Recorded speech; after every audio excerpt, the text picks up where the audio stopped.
하나님의 말씀을 봉독하겠습니다. 출애굽기 19장 1절에서 6절까지의 말씀입니다. 구약성경 110면 어간에 있습니다. 이스라엘 자손이 애굽 땅을 떠난 지 3개월이 되던 날 그들이 시내 광야에 이르니라. 그들이 르비딤을 떠나 시내 광야에 이르러 그 광야에 장막을 치되 이스라엘이 거기 산 앞에 장막을 치니라. 모세가 하나님 앞에 올라가니 여호와께서 산에서 그를 불러 말씀하시되 너는 이같이 야곱의 집에 말하고 이스라엘 자손들에게 말하라. 내가 애굽 사람에게 어떻게 행하였음과 내가 어떻게 독수리 날개로 너희를 업어 내게로 인도하였음을 너희가 보았느니라.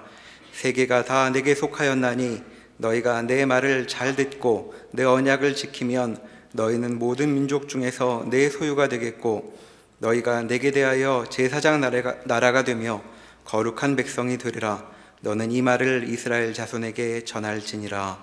아멘. 오늘 말씀을 보면 이스라엘 백성들이 애굽을 떠난 지 3개월이 되던 때에 시내 광야 시내산 앞에 이르게 됩니다. 이제 이스라엘 백성들은 여기에서 하나님으로부터 십계명을 받게 됩니다. 그러나 그 이전에 하나님은 이스라엘 백성들에게 분명하게 알려주시고 계시는 말씀이 있습니다. 그것은 내가 너희를 애굽에서 어떻게 구원해냈는지에 관한 것입니다. 저희가 이미 말씀을 살펴보아서 잘 알고 있지만 하나님은 자기 백성인 이스라엘을 애굽에서 해방시키기 위하여 또 아브라함에게 약속하신 약속의 땅에 이끌어 가시기 위하여서 하나님이 가지고 계신 큰 능력을 통하여서 이적과 기사를 펴 보이시고 이 이스라엘 백성들을 구원해 내십니다. 그리고 이곳 시내산 앞까지 오면서 숱한 여러 어려움과 역경이 있었지만 그 모든 것들을 하나님께서 감당해 주시고 또 하나님께서 은혜를 주셔서 이 이스라엘 백성들로 하여금 좌절하거나 실패하지 않고 이곳까지 데리고 오시는 일들에 이 하나님이 힘써 일하십니다. 그리고 주시는 말씀이 너희가 내 말을 잘 듣고 내 언약을 지키면 너희가 내 소유가 되겠고 제사장 나라 거룩한 백성이 될 것이다 라고 하는 말씀입니다. 우리가 이 말씀을 오해하면 이렇게 생각하기가 쉽습니다. 하나님의 말씀을 잘 듣고 언약을 지키면 하나님의 소유, 하나님의 백성이 되겠지만 말을 잘 듣지 않고 그 언약에 불순종하면 그 언약에서 배제되겠구나, 하나님과의 모든 관계가 끊어지겠구나 라고 하는 그러한 의심입니다. 그래서 늘 하나님 앞에 서면 조마조마할 수밖에 없죠. 까다로우신 하나님의 마음을 흡족하기 위해서 내가 무언가를 열심히 해야 하고 또 그 열심히 한 대가로 인하여서 그 언약에 대한 내용들을 자기의 삶에 채워야 하기 때문에 늘 하나님 앞에서 전전긍긍할 수밖에 없게 됩니다. 그러면 여기에는 하나님을 위해서 내가 무슨 일을 해야 된다라고 하는 것만 남아있지, 하나님의 백성으로서 부름받은 그 넉넉함이나 부요함이라든가 또 하나님의 백성이어서 누리게 되는 즐거움이나 기쁨이라고 하는 것들은 다 놓칠 수밖에 없습니다. 이 말씀을 그렇게 접근하는 것은 우리가 오해하기 때문인 것입니다. 우리가 봐야 할 것은 이것이죠. 하나님이 이 말씀을 지금 누구에게 하고 계시는가라고 하는 것입니다. 하나님은 수많은 사람들, 여러 민족 앞에서 이 말씀을 하고 계시지 않습니다. 많은 민족과 사람들 앞에서 너희 중에 내 말을 잘 듣고 내가 한 언약을 잘 지키면 내 소유로 삼겠지만 그렇지 않은 자들은 다 잘라버리겠다, 이런 식의 말씀이 아니라 이스라엘 백성 앞에서 하나님이 이 말씀을 하고 계시는 것입니다. 그리고 우리가 잘 알고 있듯이 이스라엘 백성은 이미 하나님의 백성입니다. 하나님은 여러 차례 이스라엘을 나의 백성이라고 말씀을 하고 계셨기 때문에 그렇습니다. 그러면 지금 하고 계시는 말씀, 내 말을 잘 듣고 내 언약을 지키면 내 소유 제사장 나라 거룩한 백성이 될 것이다 라고 하는 이 말씀은 무엇인가? 그것은 하나님의 백성이면 해야 할 일이 있다라고 하는 것을 알려주시는 것입니다. 이 부분은 오늘 설교 뒷부분에서 다시 한번 살펴보도록 하겠습니다. 하나님께서 아브라함을 부르십니다. 그리고 이 아브라함과 언약을 맺으십니다. 하나님의 아브라함과 맺으신 언약은 아브라함에게만 또 그 당대에만 효력을 발휘하는 언약이 아니라 그 자녀와 그들의 후손에게까지 영향력을 미치게 되는 언약입니다. 이러한 언약의 포괄성을 대표적으로 언급하는 성경에서의 말씀이 아브라함의 하나님, 이삭의 하나님, 야곱의 하나님이라고 하는 표현입니다. 그리고 하나님은 이 언약을 한 번 맺으시고 그냥 끝까지 밀고 나가심으로 인하여서 시간이 지나고 세월이 흘러서 약속에 대한 그 내용이 흐릿해질 때까지 놓아두시는 것이 아니라 그때의 언약의 당사자와 다시 만나셔서 그 언약을 갱신함으로 인하여 아브라함 이후의 그 자녀와 후손에게는 이 하나님이 조상들이 믿었던 하나님으로서가 아니라 오늘 나를 만나 나와 언약을 맺으신 하나님으로서 고백하도록 하는 일들을 이 하나님이 해 나가셨습니다. 그러면 아브라함이나 또 그 자녀와 후손들이 어떻게 이 자리까지 오게 되었는가? 하나님이 애굽의 치하에서 고통받고 있던, 억압당하고 있던 자기 백성인 이스라엘을 해방시키시고 다시금 하나님 앞에 세우셔서 언약의 말씀을 주시는 이유가 무엇인가? 이스라엘이 그렇게 대우받을 만한 무엇이 있지 않았겠는가? 이스라엘의 잘난 부분이 있던가? 아니면 칭찬받을 만한 것이 있던가? 다른 민족에게는 없는 어떤 특별한 조건이나 이유가 이들에게 있었던 것은 아닐까라는 생각을 해보지만 저희가 출애굽기를 지금까지 쭉 말씀을 통하여 살펴오고 있어서 잘 알고 있듯이 이스라엘이 이때까지 하나님 앞에 잘한 것은 하나도 없습니다. 늘 모세와 아론 앞에 찾아와서 조금만 힘들면, 조금만 어려운 일이 생기면, 위급한 일이 생기면 불평과 원망을 토해내는 것뿐이었습니다. 하나님께는 더 나아가서 대단히 적대적이고 악의적인 말들을 쏟아내었던 이스라엘을 저희들이 기억을 하게 됩니다. 몇 가지 사례만 보면 홍해 앞에 섰을 때에 애굽에 매장지가 없어서 이 광야에서 우리를 죽게 하느냐, 차라리 애굽 사람을 섬기는 것이 이 광야에서 죽는 것보다 낫겠노라 라고 하는 이야기를 했고요. 또 먹을 것이 없을 때에는 우리가 애굽에 있을 때에는 고기가마 곁에서 고기를 배불리 먹고 떡도 마음껏 먹었는데 너희가 우리를 이곳에 이끌어 나와서 굶어 죽게 하는구나.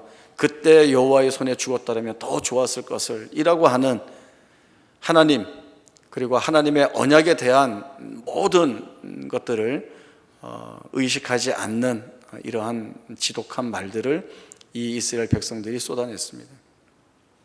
마실 물이 없을 때에도 왜 가만히 있는 우리를 끌어내서 목말라 죽게 하느냐라고 하는 그러한 불평이 끊이지 않습니다. 매 순간 하나님을 원망하고 불평하는 것, 그리고 이 하나님을 떠나 다시 애굽으로 돌아가고 싶어하는 그 악의적인 마음들이 이 이스라엘 백성들 가운데 있었습니다. 그러나 하나님은 이 이스라엘 백성들이 그렇게 보여지는 것들을 그대로 내버려 두시고 참으시고 그들의 필요를 채우시고 그리고 잘 달래서 오늘 이 자리까지 오게 된 것입니다. 왜 하나님이 이러한 하나님에 대하여서 적대적이고 불평과 원망과 악의적인 말들을 서슴지 않고 쏟아내는 이 백성을 왜 여기까지 불러오셔서 세우시는가? 다른 이유가 없습니다. 하나님이 사랑하시기 때문에 그렇습니다. 하나님께서 이스라엘을 사랑하시기로 마음 먹으셨기 때문에, 작정하셨기 때문에 하나님이 이 이스라엘의 모든 못남에도 불구하고 이 백성을 하나님이 이끌어 오늘 이 시내산 앞에 세우고 계시는 것입니다. 저는 지난 화요일에 큰아이를 입대시키고 왔습니다. 이제 군대에 들여보내고 왔습니다. 저도 처음 해보는 거라 염려도 많이 되고 마음이 먹먹한 부분도 있고 그렇습니다. 그런데 그 아이를 군대 보내기 한 얼마 전부터 그 집사람은 나는 안 울 거야, 나는 웃으면서 보낼 거야, 뭐 이제 그런 얘기를 하더라고요. 안 울기는요, 엉엉 울더라고요. 그리고 이제 그 보내면서 그 눈물을 참으려고 막 이렇게 하는 모습이 뭐 거의 나라 잃은 표정이었습니다. 뭐 집사람뿐만 아니라 거기 있는 모든 어머니들이 다 그렇게 울면서 그 아들을 들여보내더라고요. 그래서 아이를 들여보내고는 이제 집에 오는데 집사람이 또 멀미가 난다고 그래서 이제 휴게소에 잠시 들렸거든요. 그러니까 보통 저희가 이제 휴게소 가면 그렇게 음악을 틀어놓잖아요. 근데 뭐 귀에 잘 안 들어옵니다. 그런데 어느 멜로디, 어느 가사부터 딱 그게 귀에 들어오더라고요. 매일 이별하며 살고 있구나. 그 김광석의 서른쯤에라는 노래가 하필이면 그때 나오고 있었던 거예요. 그래서 속으로 야, 타이밍 끝내준다. 그냥 매일 이별하며 살고 있는 거죠. 그 먼저 아이를 군대 보내서 그런 경험들을 갖고 계신 분들이 그 이야기를 하는데 그 이야기 들어보니까 정말 그렇더라고요. 뭔가 하면 습관이 하나 생긴다는 거예요. 그 습관이 뭔가 하면 지금 얘는 뭐 하고 있을까? 그러니까 이런 생각이 하루에도 몇 번씩 든다는 거예요. 이유 없이, 갑자기, 뜬금없이, 벼랑간. 지금 얘는 뭐 하고 있을까? 정말 그렇더라고요. 뭐 일을 하다가도 갑자기 얘는 지금 뭐 하고 있을까? 그래서 이렇게 시계 보면 이 시간쯤에는 무슨 훈련을 받고 있겠구나. 이제 그런 생각을 하게 되고 또 저도 밥 먹다가 갑자기 얘는 뭐 하고 있을까? 얘도 점심 먹고 있겠지. 점심 먹고 나서 또 훈련 받겠구나. 고생 좀 하겠구나. 그런 생각이 하루에 수십 번, 아니요, 수백 번, 뭐 수천 번씩 드는 것 같습니다. 제가 왜 그런 생각을 할까요? 내 자식이니까 그러죠. 내가 사랑하는 아이니까 그 생각이 들고 그 신경이 쓰이고 걱정이 되고 염려가 되는 거죠. 우리 옆집 애가 군대 갔는데 제가 그 아이를 생각하면서 이 옆집 아이는 지금쯤 뭐 하고 있을까? 제가 그런 생각 하겠어요? 안 하죠. 안 합니다.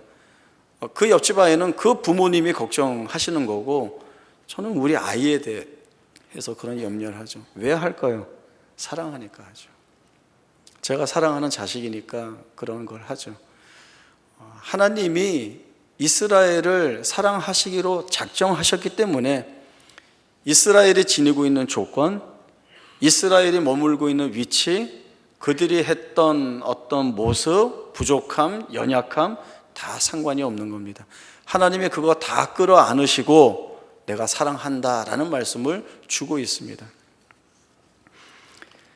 이런 부분이 조금 더 명확하게 드러난 말씀이 있습니다. 신명기 7장 6절에서 11절입니다. 구약성경 272쪽 신명기 7장 6절에서 11절까지 말씀 보겠습니다.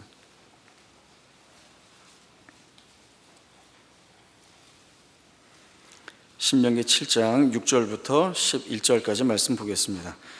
너는 여호와 내 하나님의 성민이라. 내 하나님 여호와께서 지상 만민 중에서 너를 자기 기업의 백성으로 택하셨나니 여호와께서 너희를 기뻐하시고 너희를 택하심은 너희가 다른 민족보다 수요가 많기 때문이 아니니라. 너희는 오히려 모든 민족 중에 가장 적으니라. 여호와께서 다만 너희를 사랑하심으로 말미암아 또는 너희의 조상들에게 하신 맹세를 지키라 하심으로 말미암아 자기의 권능의 손으로 너희를 인도하여 내시되 너희를 그 종 되었던 집에서 애굽 왕 바로의 손에서 속량하셨나니 그런즉 너는 알라. 오직 내 하나님 여호와는 하나님이시요 신실하신 하나님이시라. 그를 사랑하고 그의 계명을 지키는 자에게는 천대까지 그의 언약을 이행하시며 인애를 베푸시되 그를 미워하는 자에게는 당장에 보응하여 멸하시나니 여호와는 자기를 미워하는 자에게 지체하지 아니하시고 당장에 그에게 보응하시느니라. 그런즉 너는 오늘 내가 내게 명하는 명령과 규례와 법도를 지켜 행할지니라. 아멘. 여기서 하나님이 하시는 말씀이 무엇입니까? 너는 모든 민족 가운데 수요가 많지 않았다라는 말씀을 하시고 계십니다. 이 말씀은 이스라엘 너를 어떤 조건을 보고 택한 것이 아니라는 확신에 찬 하나님 편에서의 설명입니다. 그리고 말씀을 이어가시죠. 너희는 수요가 적었다. 그런데도 내가 너희를 택했다. 왜? 내가 너희를 사랑하기 때문이다. 내가 세운 언약을 기억하고 있기 때문이다. 이것이 내가 너희에게서 이룰 일이다라는 말씀을 주시고 있는 것입니다. 하나님의 사랑은 끝이 없습니다. 하나님의 사랑하기로 작정한 이상 하나님에게서 이 사랑의 대상을 빼앗을 것은 그 무엇도 없습니다. 그리고 하나님은 다른 존재에게 자기 사랑의 대상을 빼앗기지 않습니다. 그리고 그 하나님의 사랑에서 끊어줄 수도 없고요. 그리고 불러놓으시고 망하게 내버려 두시지도 않습니다. 그러나 처음에 우리가 말씀을 오해한 것처럼 우리가 늘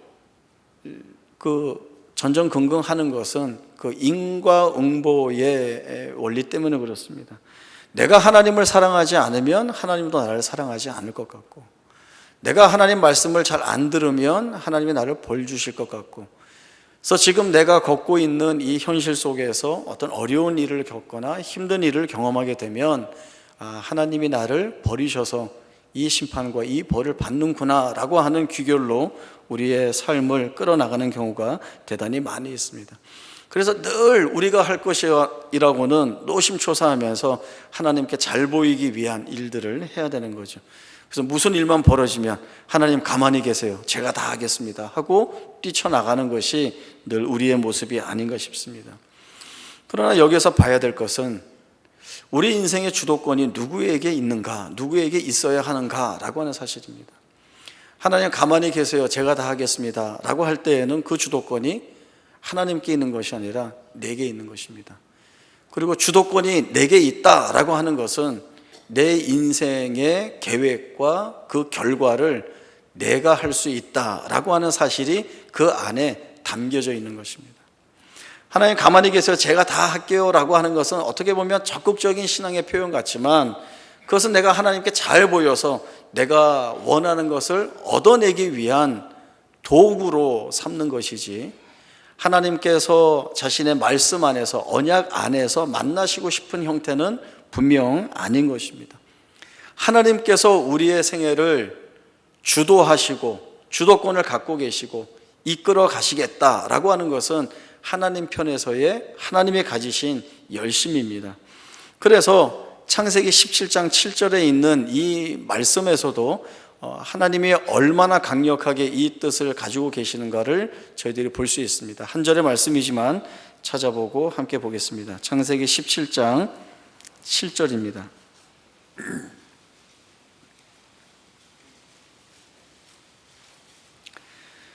창세기 17장 7절 한 절 말씀 보겠습니다.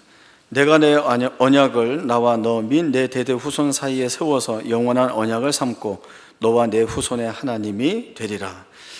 하나님께서 아브라함에게 이 약속의 말씀을 주시는데 여기에서 이 언약의 주체라고 하는 것은 하나님께 집중이 되어 있습니다.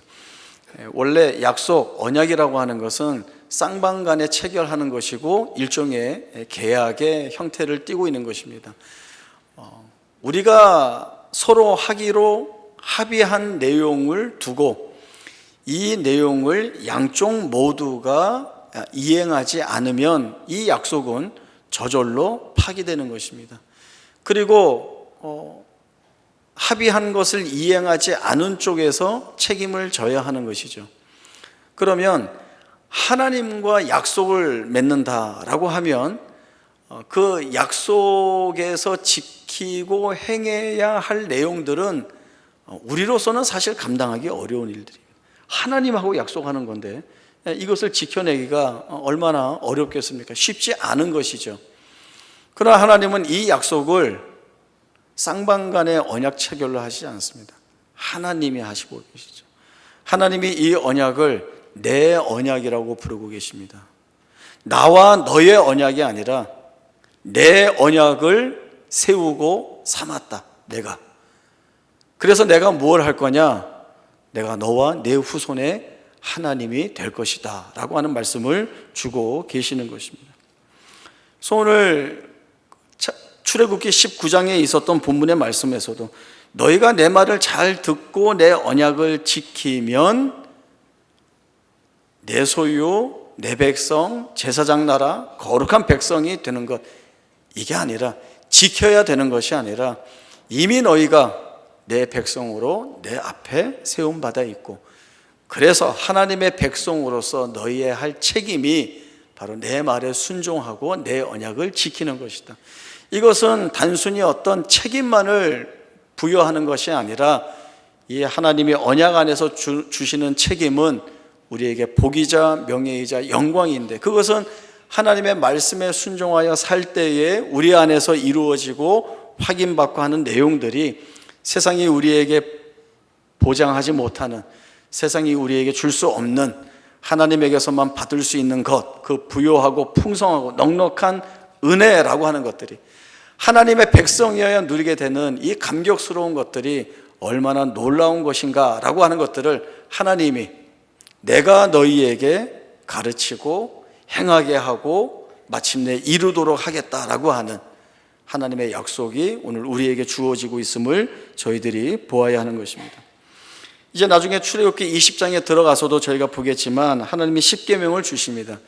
이 10계명 한 계명 한 계명에는 하나님의 백성이 지켜야 할 내용들이 나오는데 어떤 차원에서 주어지는 것인가 하면 이 확인입니다. 너희는 나 없이는, 하나님 없이는 살아갈 수 있는 존재가 아니다 라고 하는 사실을 확인하는 내용인 것이죠. 한 가지만 예를 들면 너희는 도둑질하지 말라라고 하는 말씀이 주어집니다. 이것은 이것입니다. 내가 너희의 필요를 채우고 있다. 굳이 너희가 남의 것을 도둑질하지 않아도 충분하니 그리하지 말아라 라고 하는 말씀입니다. 그러나 하나님을 배제하고 하나님 없이 사는 자들에게서는 하나님에게서 받을 수 있는 것들이 없으니까 자기가 얻어야 되는 것입니다. 자기가 취해야 되는 것입니다. 그러니 남의 것을 빼앗아 내 것을 삼아서 나의 우위와 나의 넉넉함과 나의 지위를 확보해야 되기 때문에 빼앗을 수밖에 없는 것이죠. 그러나 하나님은 그것이 거룩한 백성으로 부름받은 자가 해야 할 일이 아니라는 것입니다. 주시는 것의 차원에서가 아니라 하나님 내가 책임진다는 차원에서의 접근입니다. 내가 너희의 하나님이 아니냐, 내가 너희의 하늘 아버지가 아니냐, 너희의 부족한 것, 모자란 것, 있어야 할 것 내가 채우겠다. 그러니 남의 것 탐내지 마라. 이것이 이 계명 하나하나에 다 담겨져 있는 말씀이 되는 것입니다.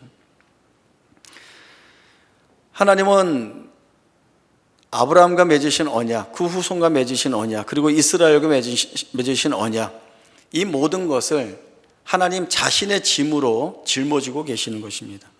그래서 너희가 무엇을 해야 한다가 아니라 내가 하겠다라고 하는 부분들이 훨씬 더 강하게 강조가 되어 있는 것입니다.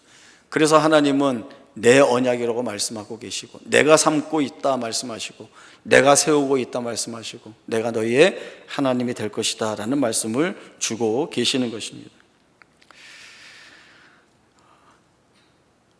하나님의 사랑을 받아서 그 사랑을 받는 것도 사랑받을 만한 어떤 조건이나 이유가 없다는 것을 우리가 잘 알고 있습니다. 우리는 죄인이었습니다. 이 죄라고 하는 것은 늘 하나님과의 관계를 끊어버리는 1차적인 원인이 됩니다.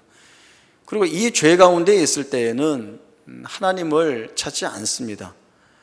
구원의 필요성도 전혀 느끼지 못하고 은혜로 살아야 된다는 것도 알지 못합니다. 그저 세상에서 내가 원하는 대로 마음껏 살면 된다라는 것밖에는 남아있지 않습니다. 내버려 두면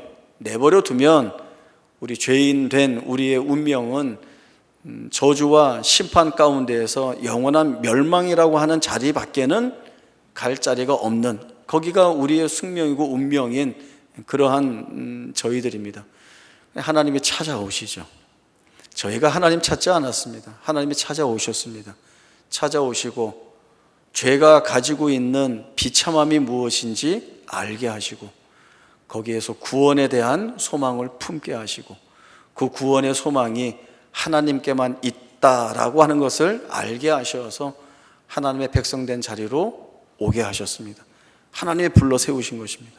와서 보니 하나님이 언약을 주셨는데 이 언약으로 우리의 생애를 복되게 하시겠다는 약속을 하나님이 하나님 편에서 이미 이루어 놓으신 것을 보게 됩니다. 이런 생각을 해보게 됩니다. 조건을 보고 부르신 것이 아니라고 한다면 하나님이 다 책임지고 만들어 쓰시겠구나라고 하는 것이죠. 이미 이것은 성경에 나와 있는 여러 인물들을 통하여서 우리에게 확인시켜 주신 것입니다. 아브라함이나 이삭이나 야곱이나 이스라엘이나 그 누구도 그 즉시로 자기가 가지고 있는 내용으로 하나님 마음에 든 사람은 아무도 없습니다. 하나님이 평생에 그의 생애에 관여하셔서 그들의 깎아낼 부분들을 깎아내시고 다듬어 내시고 하나님이 가지고 계신 뜻이 얼마나 부유한지를 보게 하시고 하나님께서 이 약속을 이루어 가시고 지켜 나가시는 일에 얼마나 크신 능력을 발휘하시는 하나님이신지를 보게 함으로 그 하나님 앞에 나와서 이 고백을 하게 하죠.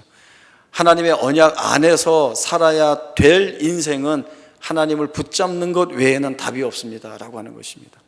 아브라함도 그 고백을 하고 이삭도 야곱도 그리고 이스라엘도 그 고백을 하는 자리로 하나님이 이끌어 나가십니다.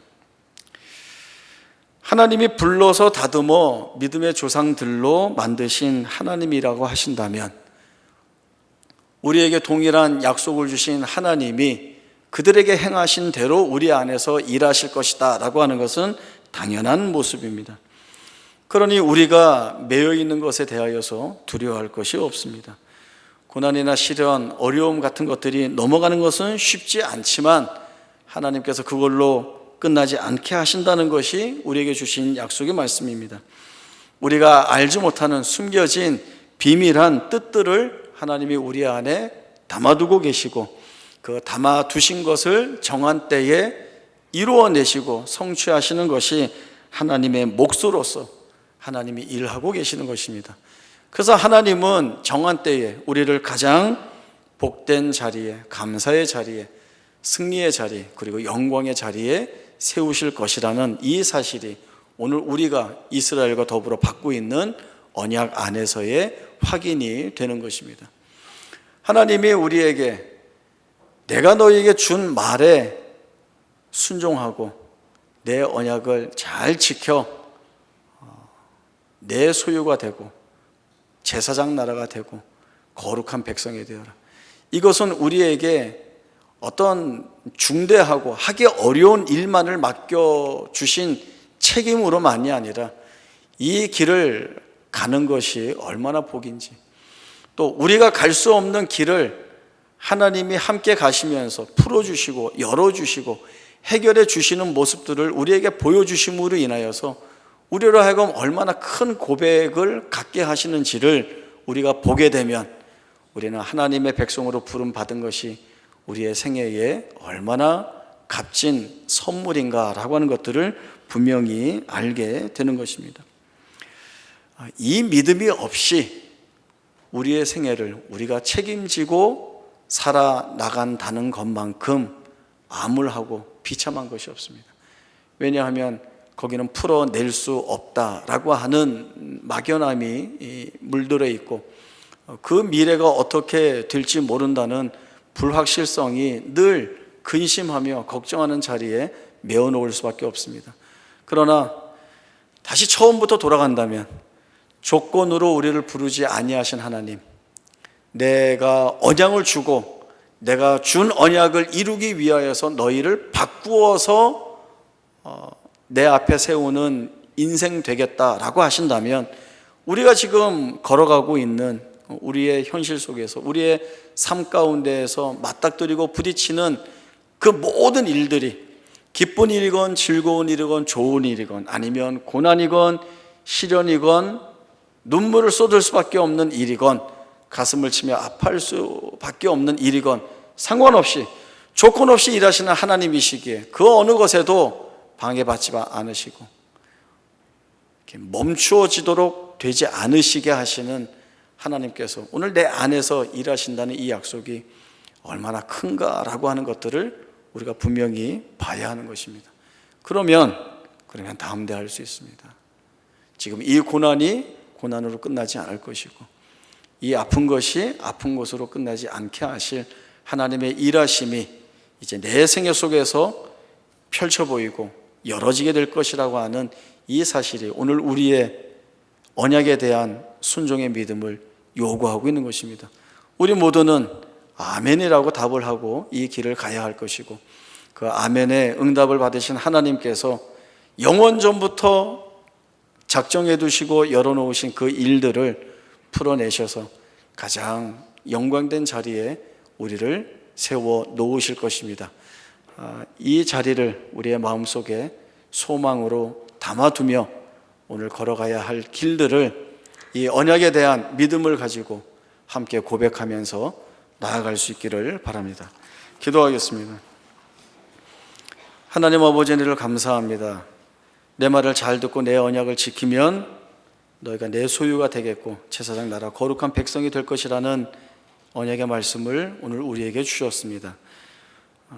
조건과 이유와 상관없이 우리를 부르신 하나님이시기에 우리가 아무리 못나고 부족하고 잘 못해도 우리를 언약 안에서 바꾸어 내시고 그리고 바꾸어 낸 우리의 생애를 축복하시며 우리를 하나님의 백성답게 세우시는 그 일들을 하나님은 오늘도 멈추지 않고 우리 안에서 이루어 나가실 것입니다. 하나님의 일하심이 우리의 생애에 가장 큰 복이요 큰 은혜임을 알아 우리의 살아가는 모든 날 동안 겪는 일 앞에서 주눅들지 않고 담대함으로 일어나 하나님께서 이루실 일들을 기대하며 그 약속의 길들을 감사함으로 살아낼 수 있는 저희 모두가 다 되게 하여 주옵소서. 이 믿음 가지고 나아갈 때 승리하는 우리 모두의 복된 생애가 되게 하여 주옵소서. 거룩하신 예수님의 이름으로 기도하옵나이다. 아멘.